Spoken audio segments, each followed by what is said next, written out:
बहुत बहुत आभार मैडम का। और बहुत महत्वपूर्ण वक्तव्य था। और जो एक नई बात उन्होंने रखी, मुझे लग रहा है कि पहले सत्र में हमारे साथी रमाशंकर जी ने बहुत अच्छा ओजस्वी वक्तव्य दिया था।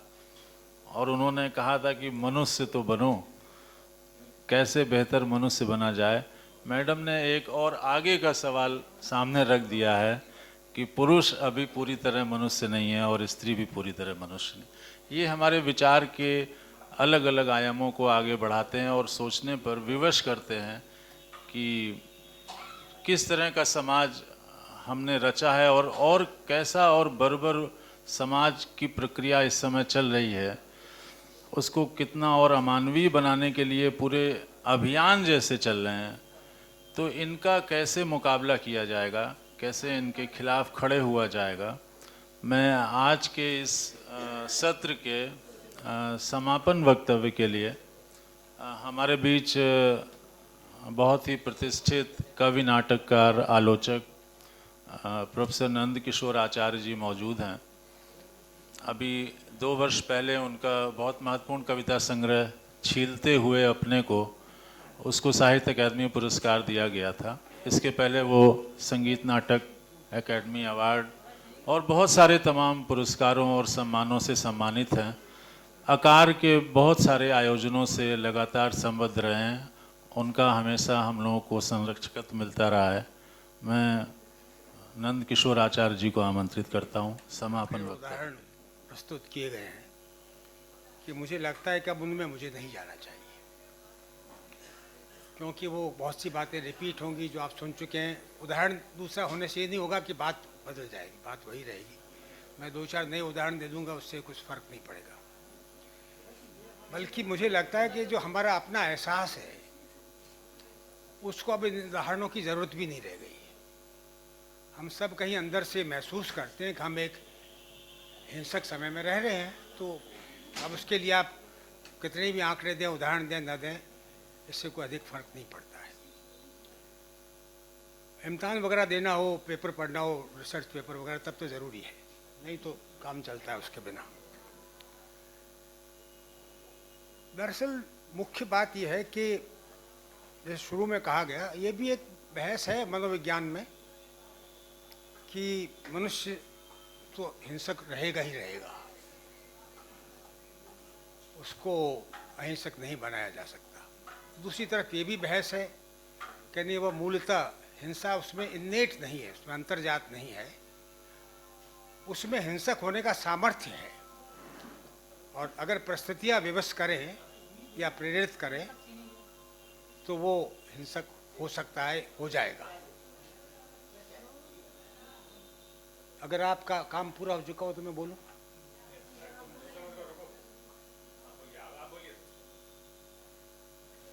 तो मित्रों, मैं कहना ये चाह रहा था कि मैं उस पक्ष को मानता हूं जो ये मानता है कि मनुष्य मूलतः हिंसक नहीं है। मूलतः वो हिंसक हो सकता है, ये बात बहुत से न्यूरोलॉजिस्ट भी कहते हैं, बहुत से रिसर्च इस पर हुई है, उसके डिटेल में जाने की आवश्यकता नहीं है। पर वो परिस्थितियाँ उसको ऐसा बना सकती हैं। पर इतिहास तो परिस्थितियों का बनता है, तो हमें ये देखना पड़ेगा कि ये क्या परिस्थितियाँ हैं जो इसे हिंसक बनाती हैं,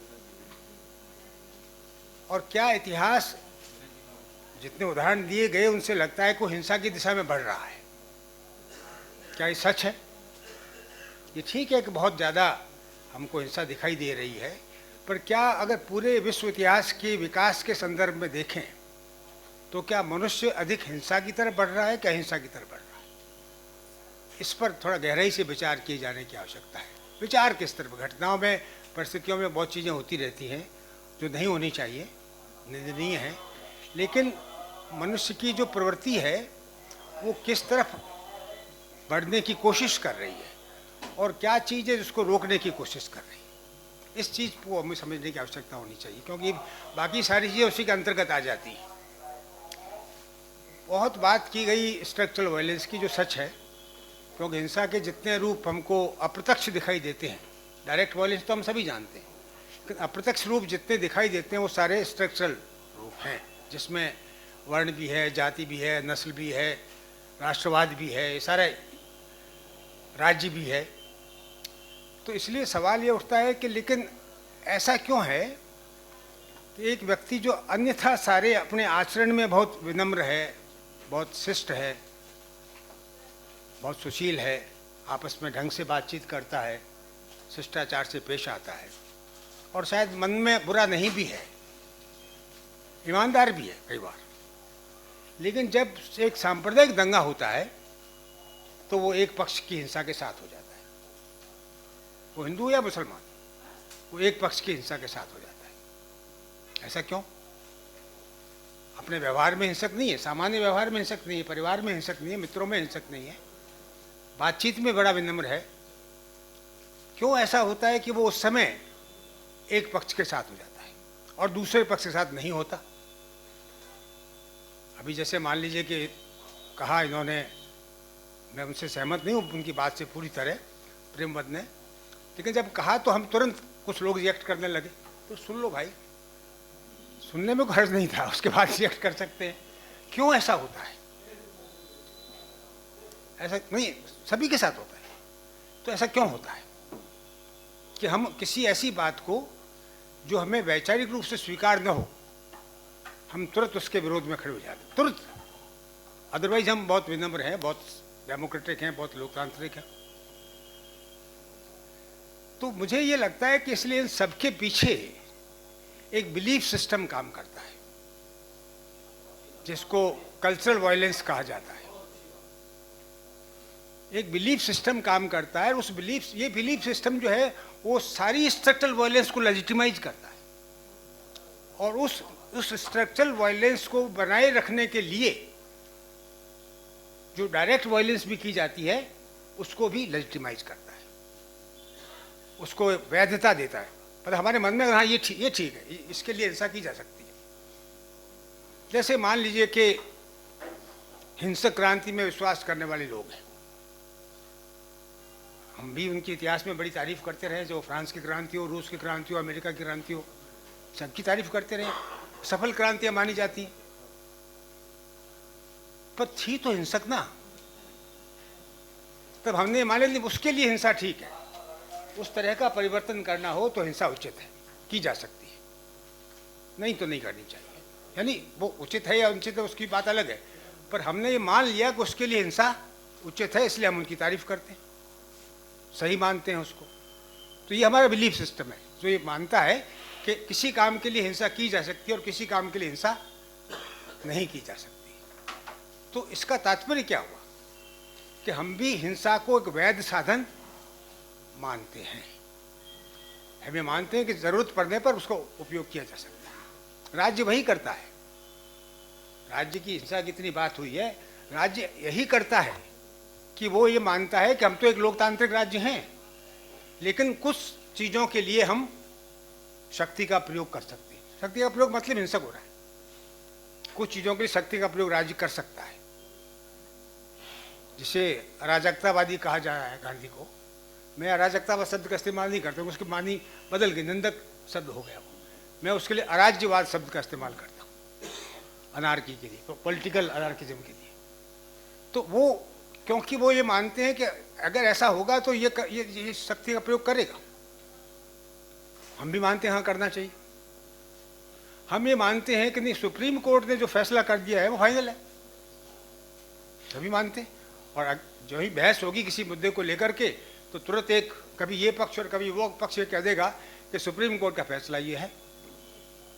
अरे भाई, उसी सुप्रीम कोर्ट में 3 जजेज ने एक पक्ष में फैसला दिया, 2 ने दूसरे पक्ष में फैसला दिया, तो बहुमत का फैसला है। फिर वही सुप्रीम कोर्ट 10 साल बाद उस फैसले को बदल सकता है। अभी जस्टिस चंद्रचूड़ ने अपने ही पिता के फैसलों को गलत बता दिया, तो फिर किसको माने? आप सोचिए इस बात। हम खुद सोते रहे कि आपने बाप की भी नहीं मानी, बदल दिया। हाँ, लेकिन वहाँ बाप बेटे का सवाल नहीं है, वहाँ सुप्रीम कोर्ट का आज का जज 20 साल 25 साल 30 साल पहले सुप्रीम कोर्ट के एक जज के निर्णय को कहता ही गलत था, तो वो निर्णय उस समय हमने मान लिया सही समझ करके, आज हम इस निर्णय को सही समझ के मान लेंगे। परसों उनका भतीजा कुछ और कह देगा तो उसको मान लेंगे, क्योंकि हमारे बिलीफ सिस्टम में बैठ गया है कि सुप्रीम कोर्ट ने जो फैसला कर लिया वो हम ये कह सकते हैं कि फिलहाल हमें वो मानना पड़ेगा। देखिए इन दोनों चीज़ों में फ़र्क है कि एक व्यवस्था हम रह रहे हैं, उस व्यवस्था के अंतर्गत अब अंतिम फैसला वहाँ होना है, तो अब हमें मानना ही पड़ेगा। पर हम उसको उचित मान लें, उसको सही मान लें, उसको सत्य मान लें, ये गलत हो। तो इस चीज़ को हमें समझने की आवश्यकता है। पर हमारा बिलीफ सिस्टम कहता है नहीं, हाईएस्ट अथॉरिटी वही है, उन्होंने जो कह दिया वो फाइनल है। तो एक प्रकार से सारे समाज के सब ढांचे में जहाँ भी आप जाएंगे, जो ये भी स्ट्रक्चर है, ये जुडिशल स्ट्रक्चर है जिसकी बात हम कर रहे हैं, तो वो भी है कानून। कानून तो सबको मानना चाहिए, सभी कहेंगे भाई ये तो वही नागरिक अच्छा है जो कानून को मानता है। क्या कानून अन्यायपूर्ण नहीं हो सकता? अभी जो उदाहरण दे रही थी ये शाहीन बाग वाला, वो तो एक अन्यायपूर्ण कानून ही तो था। या किसानों ने जो एक अन्यायपूर्ण कानून लगा, उनको उसके खिलाफ में विरोध किया उन्होंने। तो अन्यायपूर्ण अगर कानून है, लेकिन कानून को मानना ही चाहिए, ये सामान्य धारणा है। जिसके इंटरेस्ट के खिलाफ हो जाता है वो जरूर खड़ा हो जाता है उसके खिलाफ। बाकी समाज मानता है अब क्या करें, तो कानून है तो हमको मानना पड़ेगा। तो आप जरा इस पर गौर करिए कि जो बिलीफ सिस्टम नाम की चीज़ है आपकी, उसमें हिंसा को कहाँ वैधता मिलती है और कहाँ नहीं मिलती है। आप में से कोई ये नहीं कहेगा कि हिंसा अच्छी चीज़ है।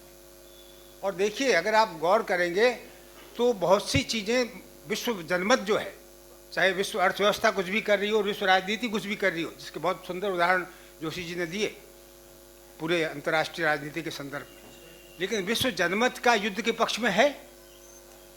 विश्व राज्य होंगे, राज्य पक्ष में होंगे, लेकिन जनमत पक्ष में नहीं है। आप गौर करेंगे किसी जमाने में ये कहा जाता था कि जो राजा है, यानी जो भी शासक है, वो अपने राज्य का विस्तार करेगा, अगर वो शक्तिशाली है तो उसको करने का अधिकार है। वीर भोग्या वसुंधरा हमारे यहाँ कहा गया, राजा जो है वो उसको करना चाहिए अपने साम्राज्य का विस्तार। तो अगर राजा को अपने साम्राज्य का विस्तार करना है तो बिना हिंसा के थोड़ी हो जाएगा। तो युद्ध करना उसका कर्तव्य मान लिया गया कि वो करेगा। आज क्या कोई भी राजा ये कह सकता है कि मैं करूंगा? उसी के देश की जनता कहेगी तुम गलत हो, चाहे वो तब वो बहाने बनाएगा कि ये मैं इसके लिए कर रहा हूँ, मैं इसके लिए कर रहा हूँ, ये फला ने गलत किया इसको रोकने के लिए कर रहा हूँ। ये नहीं कहेगा कि मुझे अधिकार है इसलिए करूँगा। क्यों नहीं कहने का साहस करता कोई कि मेरे पास ताकत है, मेरे पास सेना है, मैं करूँगा? कोई नहीं कहता। जो मतलब आप देखिए इंग्लैंड में जब कितना विचित्र बात है कि इंग्लैंड के साम्राज्यवाद का, उपनिवेशवाद का जो इतिहास है वो वहाँ पर लोकतंत्र के विकास के साथ चलता है। इंग्लैंड में धीमे धीमे लोकतंत्र का विकास हुआ, तो ज्यों-ज्यों लोकतंत्र का विकास होता चलेगा त्यों-त्यों उसके साम्राज्य का भी विस्तार होता चला गया। कितनी विचित्र बात है कि जो mother of parliaments, mother of democracy कहा जाता है जिसको, वो मदर ऑफ डेमोक्रेसी जो है वो दूसरे देशों में डेमोक्रेसी नष्ट कर रही है। यानी किसी भी अन्य देश पर शासन करना तो गलत है ना, आपको क्या अधिकार है कुछ भी करने का, लेकिन वो कर रही। आप साम्राज्य बना रहे हैं और अपने यहाँ लोकतंत्र की बात कर रहे हैं, आप अपने यहाँ आर्थिक लेजे फेयर की बात कर रहे हैं और यहाँ के सामान पर ज़बरदस्ती टैक्स लगा रहे हैं, लूट रहे हैं। तो ये एक प्रकार से, लेकिन उनका ये था, ये उनका राष्ट्रवाद था कि हमें अपने लिए हम कुछ भी कर सकते हैं, झूठ बोलें तो, कपट करें तो, जाली संधि पत्र सब हमारे इतिहास में घटित हुआ है। जाली संधि पत्र बनाए तो वो उचित है, बाद में उसको सम्मानित भी किया जा सकता है ऐसे कपटी आदमी को भी, लेकिन वो कहते हमारे फायदे में किया। तो आप जरा हर चीज में गौर करके देखिए कि कहाँ कहाँ पर आपका स्वयं का मन हिंसा के समर्थन में खड़ा हो जाता है, वो किसी भी तरह की हिंसा हो।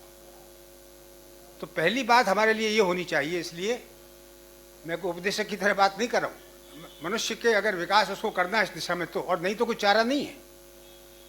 तो उससे सबसे पहले ये देखना पड़ेगा कि मेरे मन में, मेरे बिलीफ सिस्टम में हिंसा कहाँ कहाँ पर है।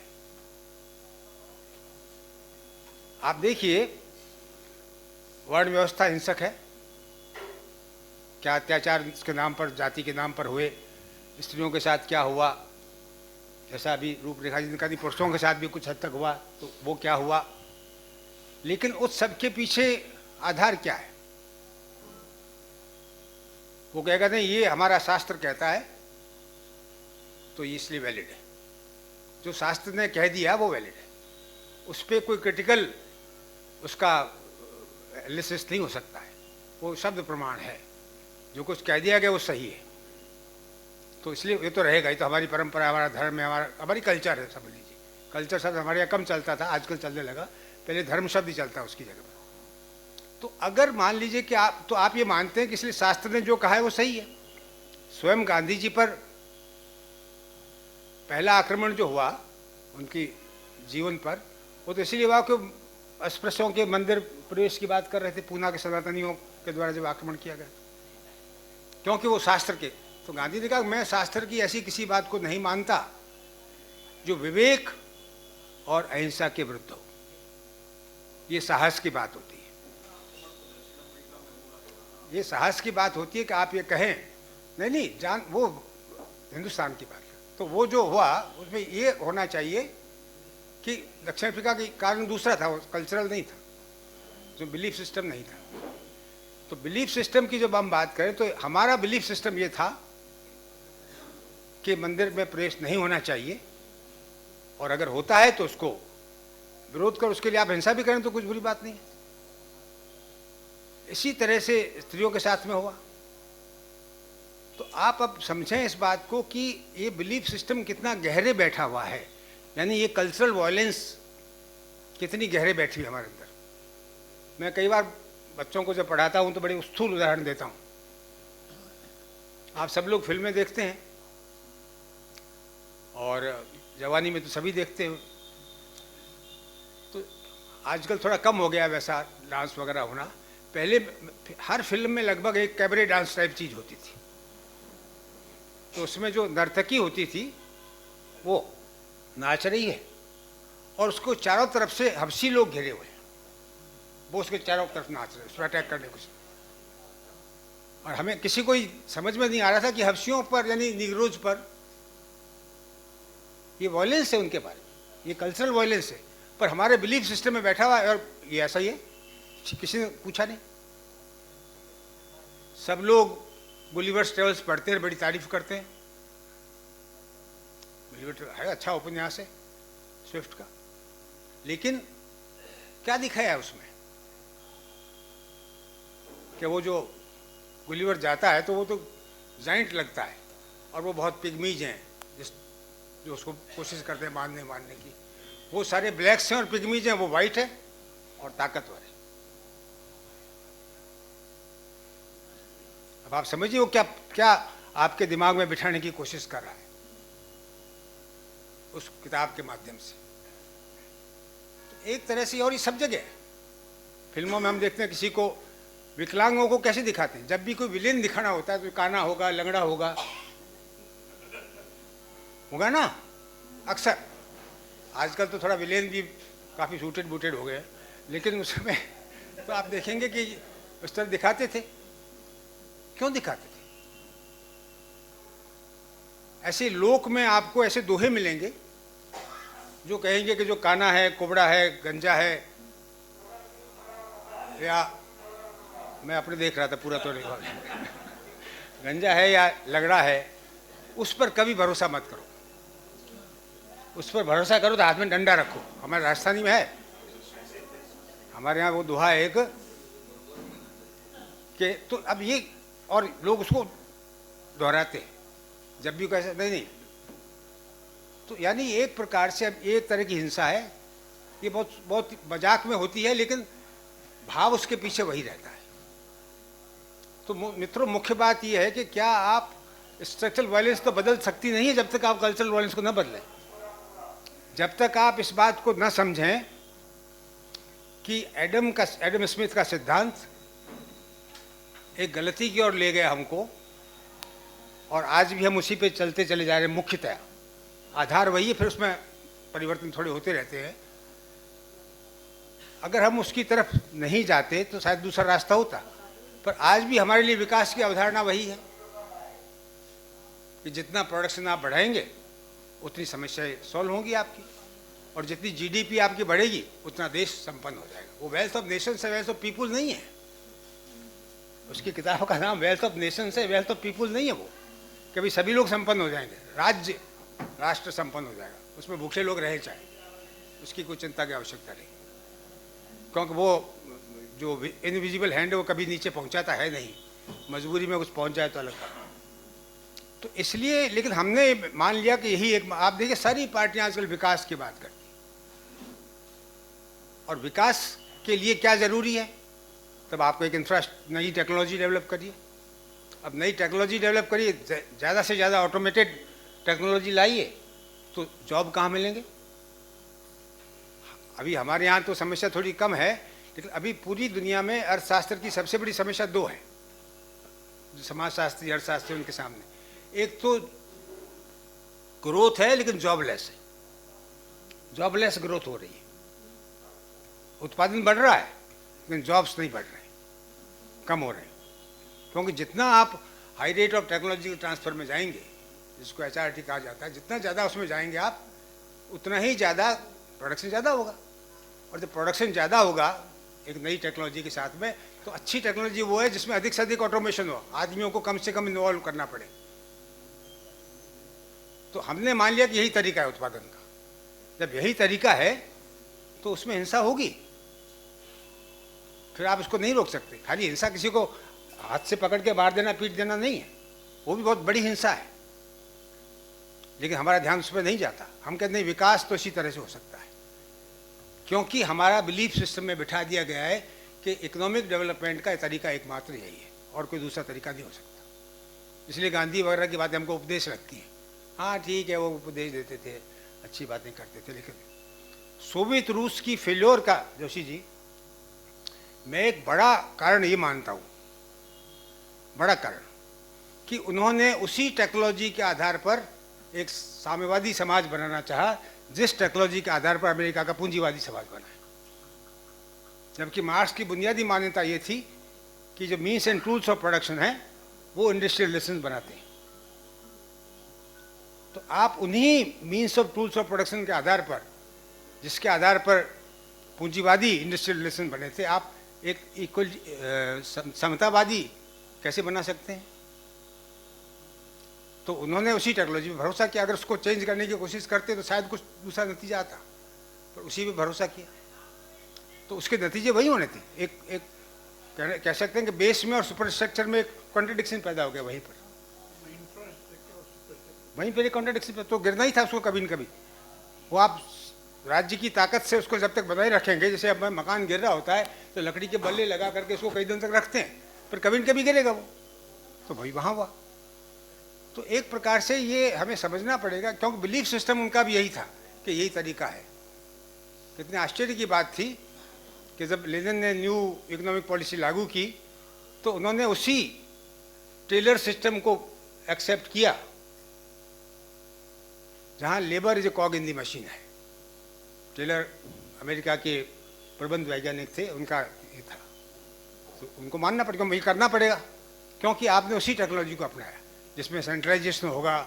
तो all power to the communist तो गया कहीं कचरे में, और all power to the state आ गया। तो अब ये आप देखेंगे इस तरीके से, क्यों, लेकिन उनका दोष नहीं, क्यों, बिलीफ बैठ गया था दिमाग में, यही तरीका है। हमारे यहाँ भी यही बैठा हुआ है, इसलिए हमको बाकी अब तो ये हो नहीं सकता हम कह देते हैं, ये भी बैठा दिया गया कि हो नहीं सकता।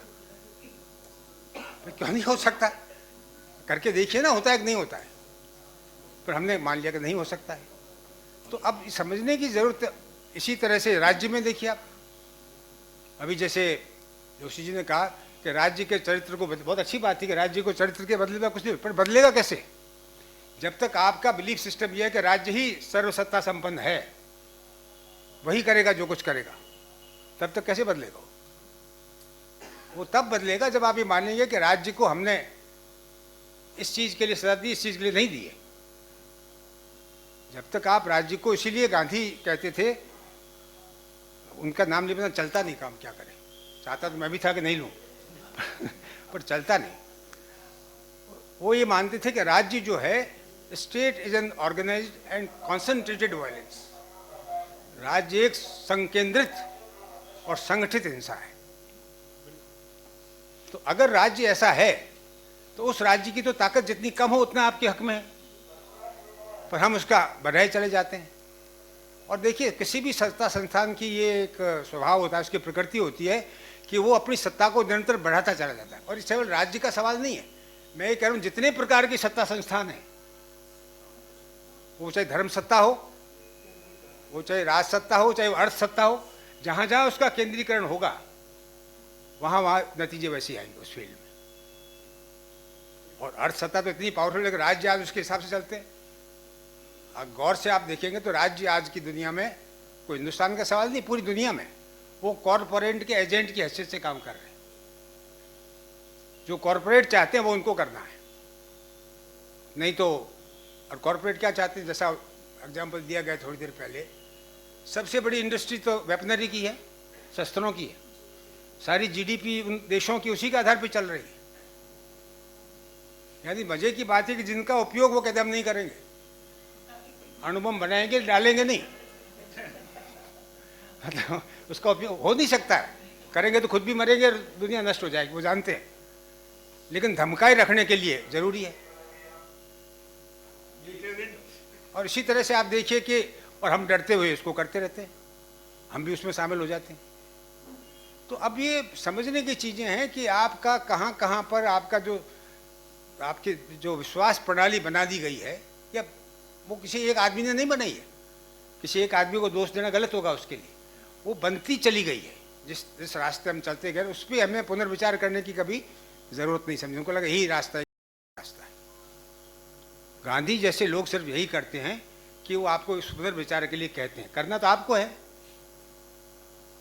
गांधी ईश्वर तो थे नहीं कि उनकी इच्छा से सब कुछ हो जाता।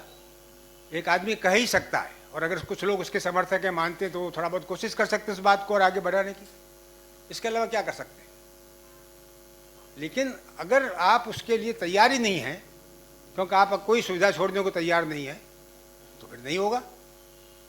हमारे एक मित्र थे, उनको वो कोई गले का यहाँ का कैंसर हो गया, मित्र के लड़के थे।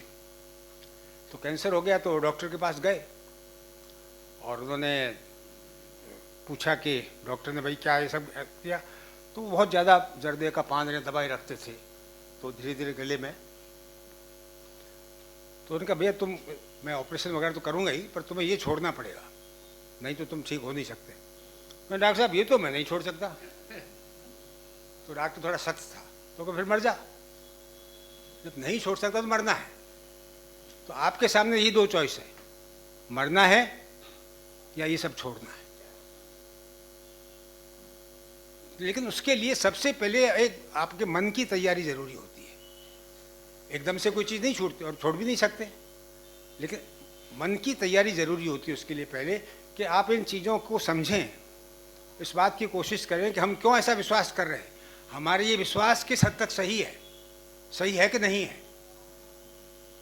जैसे कहा गया कि मीडिया फैला देता है, उसके अलावा मीडिया नहीं था तब भी इस तरह के विश्वास बनते रहते थे, बने हुए थे, समाज में चल रहे थे। जिस समय स्त्रियों के साथ या जाति का ये हुआ, उस समय को ऐसा तो था नहीं कि मीडिया था, फिर भी बनते चले गए। दूसरा आप देखिए कि जो तात्कालिक सफलताएं मिलती हैं हिंसात्मक आंदोलनों को, अच्छी लगती हैं, और ठीक है एक अन्याय दूर हुआ, लेकिन उस पर बहुत ज़्यादा मत खुश होइए,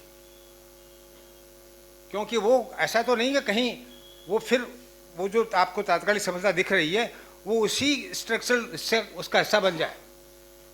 वो जिस दिशा में जा रही है उसी स्ट्रक्चरल वायलेंस का हिस्सा खुद बन जाए, एक नया शिकार बन जाए या उसका हिस्सा बन जाए।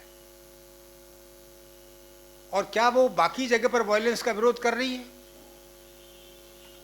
जो आंदोलनकारी हैं वो अपनी जिस अधिकार के लिए लड़ रहे हैं वो उचित है, लड़ना उनका बिल्कुल वैलिड है, नैतिक है, लेकिन क्या वो अन्य लोगों के अपने ही समाज में, हरियाणा में मान लीजिए सारे किसान तैयार हो गए, पूरी उत्तर प्रदेश में हो गए, मतलब सब जगहों के लोग हो गए, और बहुत अच्छी बात थी कि एकता दिखाई दी उन्होंने अपने एक इशू पर ऑनर किलिंग सबसे अधिक कहाँ होती है?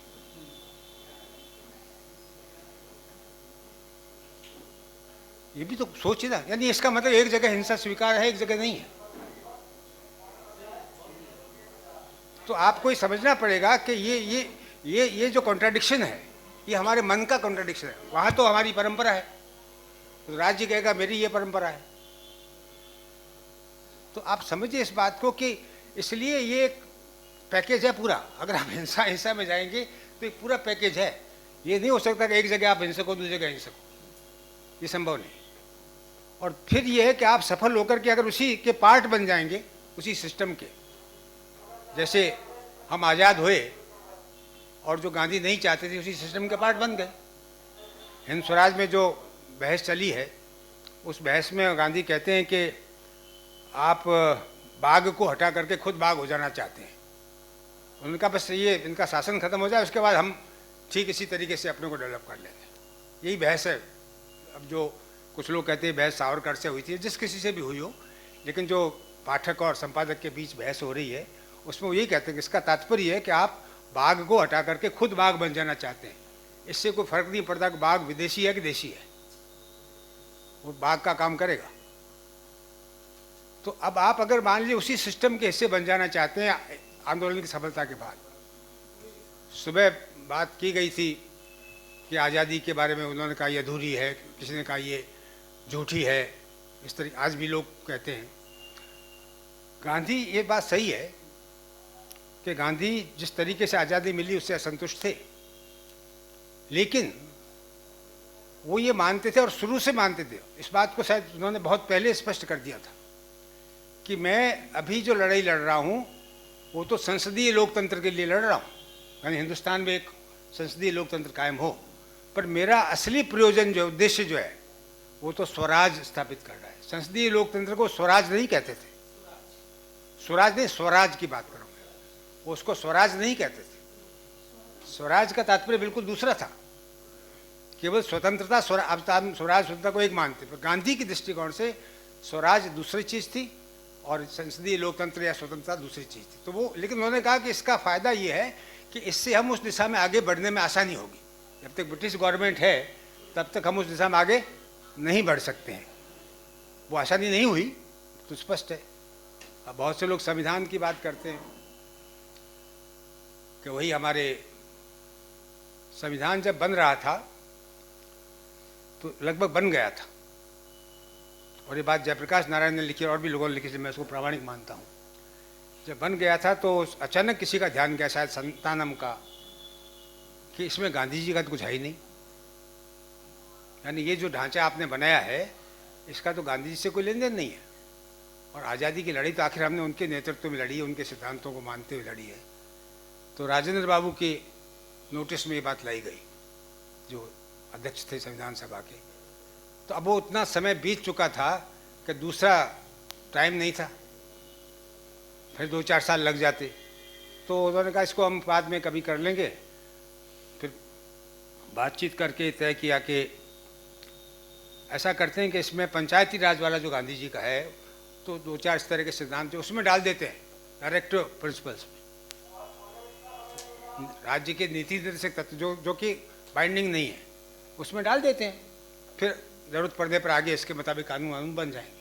और उसके बाद जो पंचायतें जहाँ जहाँ बनी हैं वो स्वायत्त पंचायतें नहीं, वो राज्य के एजेंट के रूप में काम करती हैं। तो बेसिकली राज्य ही ताकतवर हुआ है उससे, वो पंचायती राज नहीं हुआ है। तो ये एक तरीके से समझने की बात यह है कि हमें क्या, और अब आप कुछ कह देंगे नहीं संविधान गांधी का नहीं है तो हल्ला मच जाएगा। जब जयप्रकाश नारायण कह रहे थे कि नहीं है, गांधी के आंदोलनकारी समर्थकों में तो वही प्रमुख थे, वही रहे बाद में लोहिया और वही। तो अब लेकिन अब समझने की बात है, और गांधी ने एक बात बहुत पहले जिसका जिक्र भी थोड़ा सा हुआ था, 1931 में एक लंदन में जब गए तो राउंड टेबल कॉन्फ्रेंस समय, तो वहाँ स्टूडेंट्स की एक सभा को, भारतीय विद्यार्थियों की सभा को उन्होंने संबोधित किया था। उसमें उन्होंने कहा था कि मुझे भारत की आज़ादी से भी अधिक चिंता मानव प्रकृति के बर्बरीकरण को रोकने की है। भारत की आज़ादी की तो ही है चिंता, पर उससे भी ज़्यादा चिंता वो कह रहे हैं मुझे ये जो ब्रूटलाइजेशन हो रहा है मनुष्य के नेचर का, ह्यूमन नेचर का, मानव प्रकृति का जो बर्बरीकरण हो रहा है उससे रोकने की चिंता मुझे ज़्यादा है। उससे भी ज़्यादा है। आखिर हिंदुस्तान में ब्रिटिश साम्राज्य मानव प्रकृति के बर्बरीकरण का ही प्रतिफल था, और क्या था? वो तो एक उसका ऑफशूट था। तो उसको रोकना जो है वो ज़्यादा ज़रूरी है, और ये बर्बरीकरण हमारे बिलीफ सिस्टम में बैठ गया है।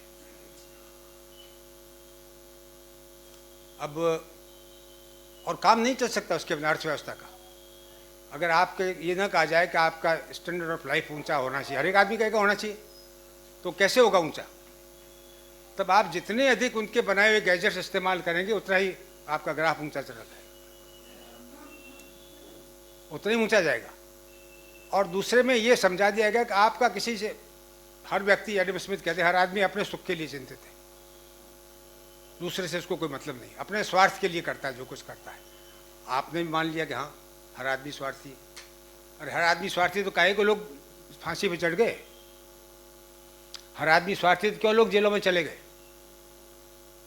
हर आदमी स्वार्थ, यदि क्यों मर जाते हैं लोग अपने विचार के लिए, अगर स्वार्थी है तो? और किसी अपने बाल बच्चे के लिए नहीं मर रहे, भाई बहन के लिए नहीं मर रहे, एक विचार के लिए मर रहे, एक मूल्य के लिए मर रहे, फिर कैसे स्वार्थी है? लेकिन आपने कहा मनुष्य की प्रकृति ही स्वार्थी है, इसलिए ठीक है, दूसरे की चिंता करनी चाहिए, आप अपनी चिंता करिए, सब अपनी चिंता कर लेंगे। तो ये सब चीज़ें ऐसी हैं जो पूरी इकोनॉमी के सिस्टम में एक विश्वास की तरह से बैठा दी गई है, और हम उसी इकोनॉमी को मानते हैं कि वही एकमात्र हमारी तारनहार है। अगर वो तारनहार है तो राज्य भी वैसा ही बनेगा, अगर वो तारनहार है तो समाज की अन्य व्यवस्थाएं भी वैसी बने, रूप बदल जाएंगे। अभी जेंडर की बात कर रही थी रूपरेखा जी, आप देखिए, मैं कई बार पढ़ाता हूँ तो लड़के लड़कियाँ दोनों ही होते हैं, तो मैं लड़कियों से कहता हूँ, मैंने कहा तुम लोगों को शर्म नहीं आती? कभी खड़े होकर विरोध नहीं करती? ये जो विज्ञापन आते हैं उनका कितना बिलिटिल करते हैं आपको। यानी एक मोटरसाइकिल का विज्ञापन आ रहा है, अब मोटरसाइकिल का विज्ञापन तो ये बताए भी ये इसकी एवरेज अच्छी है, मशीन अच्छी है, वो नहीं है। अगर ये मोटरसाइकिल आपके पास में होगी तो एक सुंदर लड़की पीछे आके बैठ जाएगी। क्या समझ रखा है हमारी बेटियों को आपने? पर हम भी हंसते हैं उसको देख करके, अच्छा लगता है। स्प्रे के विज्ञापन आते हैं, एक लड़का स्प्रे छिड़क के जा रहा है और लड़कियां उस पीछे पीछे चल रही। नहीं, मतलब ये बकवास है, पर हम इसकी कोई चिंता नहीं करते। तो हमने मान लिया कि आप विज्ञापन मतलब सामान बेचने के लिए कुछ भी कर सकते हैं, इससे कोई क्या फर्क तो पड़ता है? फर्क नहीं पड़ता है तो क्यों कर रहे हो? बेवकूफ़ थोड़ी हैं, वो जानते हैं फर्क पड़ता है इसीलिए कर रहे हैं, आपके मनोरंजन के लिए नहीं कर रहे। लेकिन ये सारी चीज़ें ऐसी हैं जो इस इकोनॉमी को बढ़ाने के लिए कृत्रिम ज़रूरतें हैं, जो कहते थे मार्शल कि कृत्रिम ज़रूरतें पैदा करना ज़रूरी हो जाएगा, क्योंकि आवश्यकताओं की पूर्ति हो गई तो बाद में ग्रोथ रुक जाएगी। तो ग्रोथ के लिए ज़रूरी है कि आपकी ज़रूरतें पूरी ना हो, आप कृत्रिम ज़रूरतें भी पैदा करें जीवन में। तो अभी कृत्रिम ज़रूरतें होंगी, इसके बाद जीवन ही बेकार है अगर ये नहीं हुआ तो, ऐसा आपके दिमाग में बैठा दिया गया। तो चाहे राज्य की व्यवस्था हो, चाहे अर्थव्यवस्था हो, चाहे समाज की व्यवस्था हो, जितने हिंसा के उदाहरण दिए गए और जितने जितने प्रकार की हिंसा असंख्य हैं, वो मतलब पता नहीं कितने कितने उदाहरण और दिए जा सकते हैं। वो शकीब जलाली का एक शेर मुझे याद आता है, वो आप इस विकास पर भी लागू कर सकते हैं उसको, और जो बिलीफ सिस्टम पर भी लागू कर सकते हैं कि तुम्हारी रोशनियों ने भी जुल्म ढाए बहुत। रोशनी है वो, मतलब प्रकाश आपको दे रही है। तुम्हारी रोशनियों ने भी जुल्म ढाए बहुत, मैं उस गली में अकेला था और साए बहुत। तो ये जो सारे साए हैं ये आपको घेरे हुए हैं। तो जब तक आप इनसे मुक्त नहीं होते हैं अपने मन में, इसके लिए कोई गांधी जी आके मुक्त नहीं करेंगे, वो तो अपने साथियों को ही नहीं कर पाए। ये बात सही है, मैं बिल्कुल एग्री करता हूँ इस बात से कि अंतिम जो समय था उनका, उसमें बड़ी हताशा तो मैं नहीं कहूँगा, लेकिन उनको लग रहा था कि क्योंकि वो काम तो अपना करते जा रहे थे, हताश होते तो काम बंद कर देते, वो करते चले जा रहे थे, लेकिन उनको लग रहा था कि मैं कहीं असफल हो गया हूँ।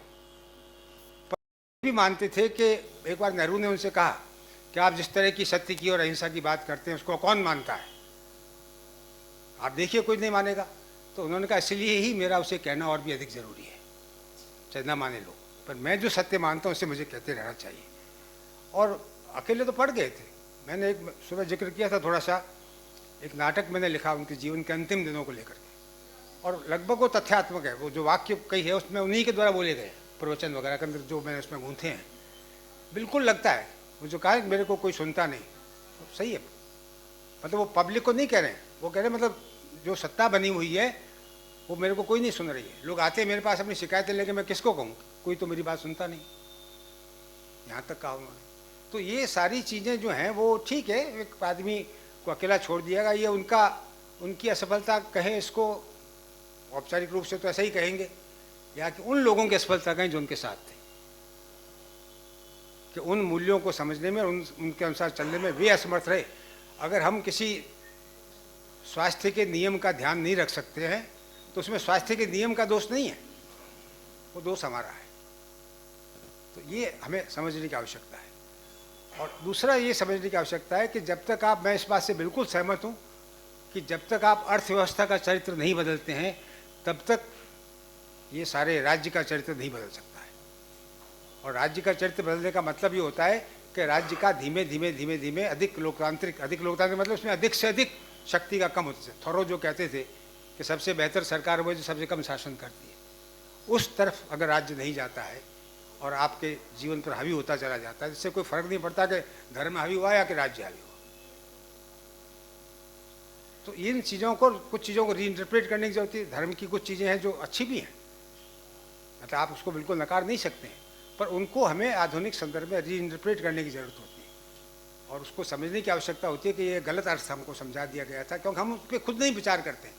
ये सोचते नहीं कि मनुष्य का विवेक और उसकी जो नैतिकता है वो उसको स्वीकार करती है कि नहीं करती है। हमने मान लिया कि जो शास्त्र ने कह दिया गया वो नैतिक है, तो वो नैतिक नहीं है, वो अनैतिक भी हो सकता है, वो गलत भी हो सकता है।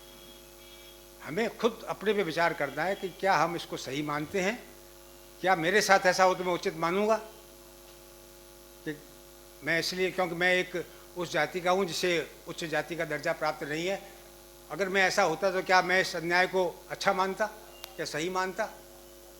और आप उत्तर प्राप्त करिए, वही आपका उत्तर होगा और वही आपका कर्म होगा। तो इसलिए ये समझने की आवश्यकता है। तो मैं सिर्फ ये कहना चाह रहा हूँ कि इसमें हिंसा अहिंसा का सवाल जो है मुख्यतः कह रहा हूँ मैं, वो बिलीफ सिस्टम का सवाल है, क्योंकि वो आपको उचित बता रहा है उसको। अगर आप माने कि ये उचित नहीं है, देखिए चोरी करना चोर भी उचित नहीं मानता है, छुपाता है इसलिए उसको, आप तो खुलेआम कहते हैं कि उचित है। तो अगर उचित है तो आप वो करेंगे। और उचित का आधार कहाँ है? वो आपको कहीं शास्त्र में मिलेगा, कहीं आपको एकेडमिक्स में मिलेगा, कहीं आपको राजनीति में मिलेगा, और वो कहेंगे नहीं इसके लिए ऐसा करना उचित है। तो पहले ये समझिए कि क्या आप हिंसा को किसी भी स्थिति में स्वीकार करने के लिए तैयार हैं? एक जगह उचित और एक जगह अनुचित नहीं हो सकती हो, क्योंकि एक तय मानिए, कुछ लोग कहते नहीं साधन के रूप में हिंसा कभी कभी मतलब क्रांति के साधन के रूप में की जा सकती है। मित्रों, जब हिंसा और हिंसा में टकराट होती है ना, अगर दोनों तरफ हिंसा है तो अनुमान लगे कि कौन जीतेगा। जो अधिक हिंसक है वो जीतेगा, और वो जीत आपकी प्रयोजन की, आपके उद्देश्य की जीत नहीं होगी, आपके मूल्य की जीत नहीं होगी, आपके आदर्श की जीत नहीं होगी, वो जीत होगी हिंसा की, क्योंकि आपने उसी के माध्यम से उसको प्राप्त किया, उसी को श्रेष्ठ मानते उसको प्राप्त किया। बातें और भी बहुत सारी की गई थी, मैंने कोशिश की है कि अपने उसमें कुछ बातें समेट लूँ, अपनी बात भी कह दूँ, लेकिन अगर बहुत सी बातें छूट गई होंगी जो मुझसे उम्मीद नहीं थी कि मैं सारी बातों का उत्तर दूंगा, क्योंकि मैंने कुछ बातें कही नहीं थी जो मैंने नहीं की, इसका उत्तर मैं क्यों दूंगा। लेकिन मुझे लग रहा है कि ये इसको थोड़ा व्यापक दृष्टि से और सूक्ष्म दृष्टि से विचार करना चाहिए, और उसकी गहराई में जाए बिना अगर हम उसका विश्लेषण नहीं करेंगे और हमारे मन में वो हिंसा कहाँ से आती है इसको एनालाइज नहीं करेंगे, तब तक हम एक तरह की हिंसा को उचित और दूसरी तरह की हिंसा को अनुचित मानते रहेंगे। जो कम से कम अहिंसा का कोई भी समर्थक या अहिंसा का कोई भी प्रतिपादक या कोई भी दार्शनिक नहीं मान सकता था, तो किसी भी अहिंसाचारी को वो नहीं मानना चाहिए। नमस्कार।